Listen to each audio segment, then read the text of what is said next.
podcast Ngopi Kasih. Ngopi plus edukasi.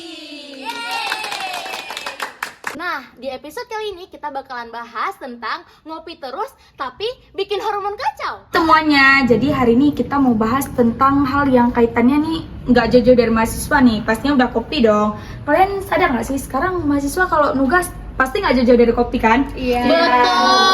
Betul, benar banget. Karena aku kalau misalnya nggak ada kopi itu rasanya tuh kayak lama, loadingnya lama, mikirnya lama Ya, gitu. aku juga kayak gitu guys. Makanya aku sediain kopi nih. Kadang siap ngopi, buat overthinking dan berkeringat itu kenapa ya?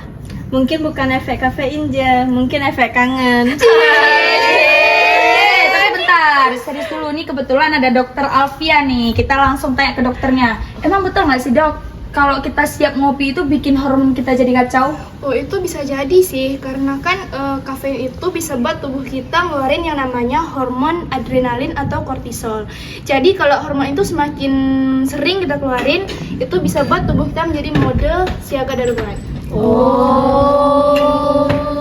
Walah, itu sebabnya aku suka cemas dan gampang marah belakangan ini.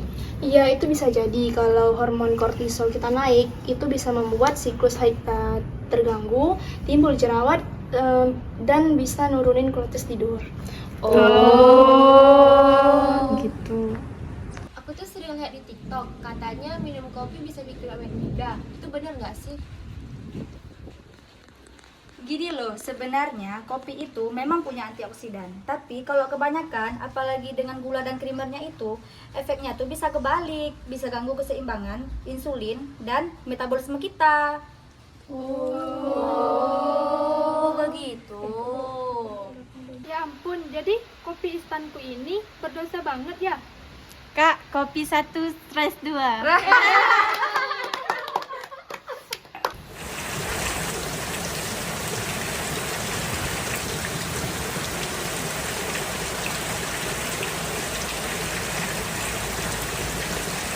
Ini lagi hujan, ngopi dulu ah.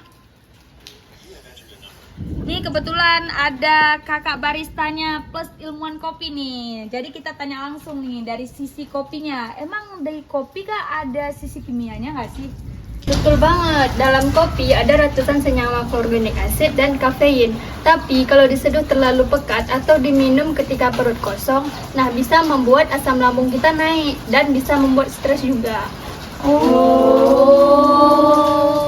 Perlu diingat nih, ternyata bukan tugas aja loh yang bikin stres. Kopi juga bikin stres ternyata.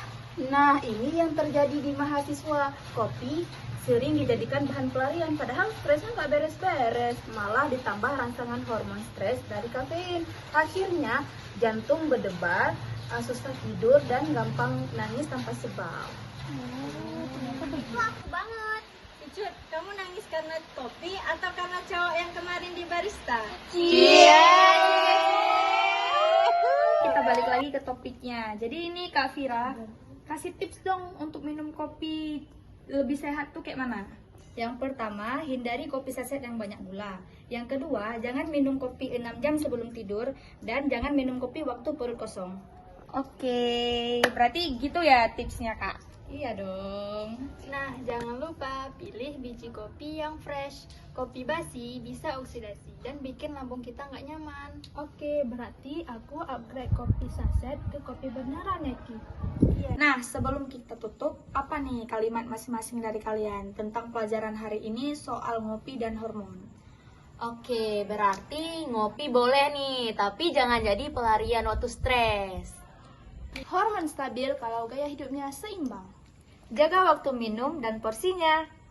Mantap! Jadi, kopi itu tidak berbahaya asalkan kita tahu cara bersahabat dengan kopi.